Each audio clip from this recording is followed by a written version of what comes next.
कभी कभी कुछ घर खाली नहीं होते, वहां किसी की मौजूदगी हमेशा रहती है, बस दिखती नहीं। उसी रात 3 दोस्तों ने रोहन, मीरा और आदित्य वो गलती की जो शायद किसी को नहीं करनी चाहिए थी। घंटी वाले घर के अंदर कदम रखना। रात के 11 बजे शहर के किनारे उस घर की खिड़कियों से अजीब सी रोशनी झलक रही थी और तभी हवा में खुली वो आवाज तीनों के कानों में गूंज गई। रोहन, मीरा और आदित्य पुरानी सड़क पर खड़े थे।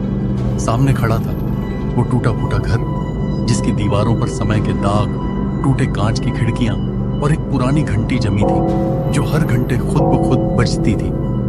घर के चारों ओर घना अंधेरा और सन्नाटा फैला था। अरे चिल मरो यार, बस एक पुराना घर है और हाँ, घंटी की आवाज बस विंड की वजह से है। विंड? ये विंड इतनी परफेक्ट लाइन में घंटी की तरह कैसे बजती है? रोहन, मुझे लगता है ये घर कुछ कहना चाहता है। भाई, मुझे सच में अजीब लग रहा है।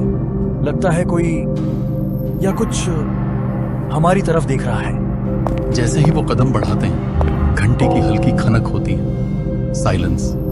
फिर घर के अंदर से आती है एक धीमी, बचकानी हंसी जैसी आवाज जो अचानक खत्म हो जाती है। बस शुरुआत है, देखते हैं और क्या है इस घर के अंदर। फर्श पर पड़े पुराने अखबार हिलते हैं, छत से बूंदें टपकती हैं और हवा की सरसराहट, फर्श की चरमराहट और घंटी की आवाज सब मिलकर उनके दिल की धड़कनें तेज कर देती हैं। हर कदम के साथ वो पुरानी घंटी की आवाज तेज होती जा रही थी और ऐसा लग रहा था जैसे घर खुद उन्हें अंदर खींच रहा हो। तीनों धीरे धीरे उस पुराने घर की ओर बढ़ते हैं। फर्श पर पड़े टूटे हुए अखबारों की खड़खड़ाहट उनके कदमों के साथ गूंज रही थी। हर एक खिड़की से अजीब सी ठंडी हवा का झोंका निकल रहा था। रोहन, लगता है ये सिर्फ कोई प्रैंक या विंड नहीं है। देखो, घंटी की आवाज हर कदम के साथ पास आती जा रही है और कभी कभी रुक जाती है, जैसे किसी ने रोका हो। रोहन हंसते हुए कहता है, अरे चिल यार, शायद बस पुराना मैकेनिज्म है। देख लो अंदर, फिर पता चलेगा। मैं नहीं जा सकता। मुझे लगता है कोई है यहाँ। जैसे ही वो दरवाजे के पास आते हैं, घंटी अचानक जोर से बज उठती है और घर की अंदर की अंधेरी खिड़कियों में कोई फ्लीटिंग शैडो दिखाई देती है। तीनों के दिल की धड़कनें तेज हो जाती हैं। Did you see that? या मेरा दिमाग? मीरा धीरे धीरे दरवाजा धक्का देती है और अंदर का दृश्य सामने आता है। पुरानी सीढ़ियां, टूटी हुई फर्श की बोर्ड्स और दीवारों पर खुरचने के निशान। अचानक एक धीमी, कान फाड़ने जैसी चीख बिल्कुल ऊपर से आती है। यार, मुझे सच में नहीं लगता हुर्म यहाँ सेफ है। बस शुरुआत है, अब देखते हैं असली सीक्रेट्स क्या हैं इस घर के। घर का अंधेरा और घनी छायाएं उनके चारों ओर फैलती हैं और घंटी की आवाज हर बार ज्यादा तेज और पास लगने लगती है, मानो कोई उन्हें अंदर खींच रहा हो। जैसे ही उन्होंने दरवाजा खोला, अंधेरा उन्हें निगलने लगा और हर आवाज, हर छाया उनके दिल की धड़कनें और तेज कर रही थी। तीनों जैसे ही घर के अंदर कदम रखते हैं, फर्श की चरमराहट और पुरानी दीवारों की सरसराहट ने उन्हें चौंका दिया। हर तरफ धूल और मकड़ी के जाले फैले हुए थे। हवा इतनी ठंडी थी कि उनके सांसों की धुंध सामने दिखाई दे रही थी। सुनो, कोई धीरे धीरे कदमों की आवाज उठा रहा है हमारी तरफ। बस बस, ये शैडो प्ले हो रहा होगा। लाइट और डार्कनेस का ट्रिक है। लेकिन तभी अचानक ऊपर वाली मंजिल से पुरानी घड़ी की घंटी बज उठती है और उसके साथ साथ एक धीमी चीख जैसी आवाज गूंजती है। मैं नहीं जा सकता। ये सच में रियल है, कुछ अंदर है। मीरा धीरे धीरे सीढ़ियां चढ़ती है। हर कदम के साथ धड़कनें तेज होती जा रही हैं। सीढ़ियों की चरमराहट, बूढ़े फर्श के टूटने की आवाज और घर की दीवारों से आती हल्की हंसी उनके कानों में गूंजती रहती है।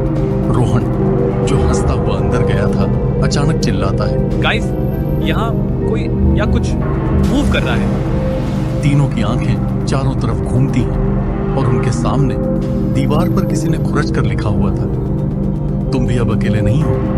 आदित्य कांपते हुए पीछे हटता है। मीरा ने रोहन को पकड़कर रोका। हमने सच में गलती कर दी।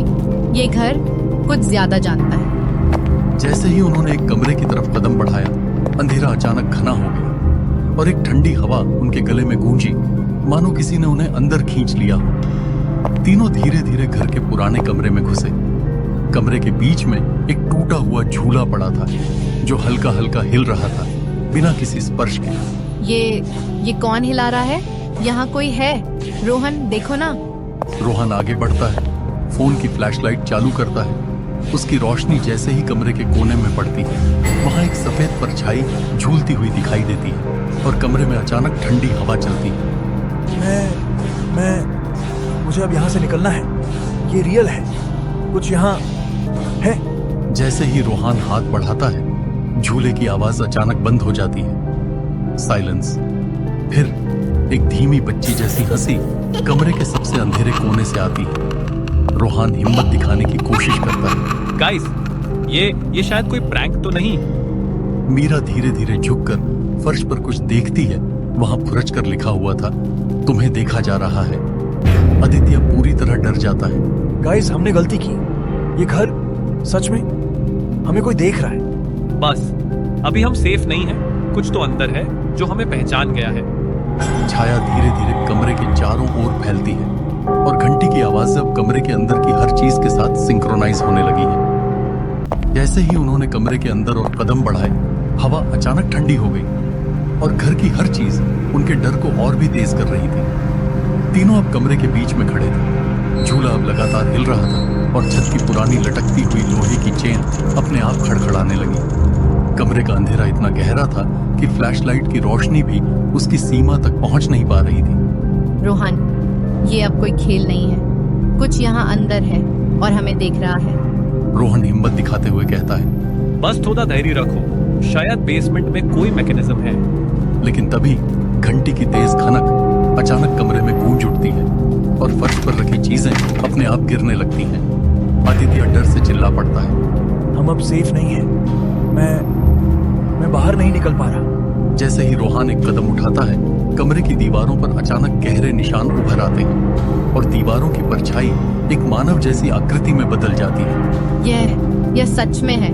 कोई हमें छूने वाला है। अचानक झूले की आवाज के साथ कमरा हल्का हिलता है और एक धीमी बच्ची जैसी चीख उनके कानों में गूंजती है। गाइस, ये घर कुछ ज्यादा जानता है। ये हमें छोड़ने वाला नहीं है। घंटी की आवाज अब हर चीज के साथ सिंक्रोनाइज होती जा रही है।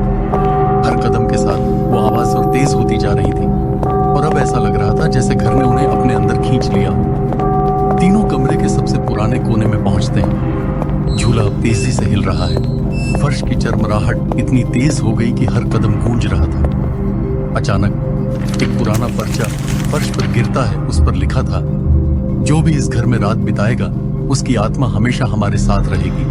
रोहन, क्या ये सच में सच है? रोहान और आदित्य दोनों डर से कांप रहे हैं।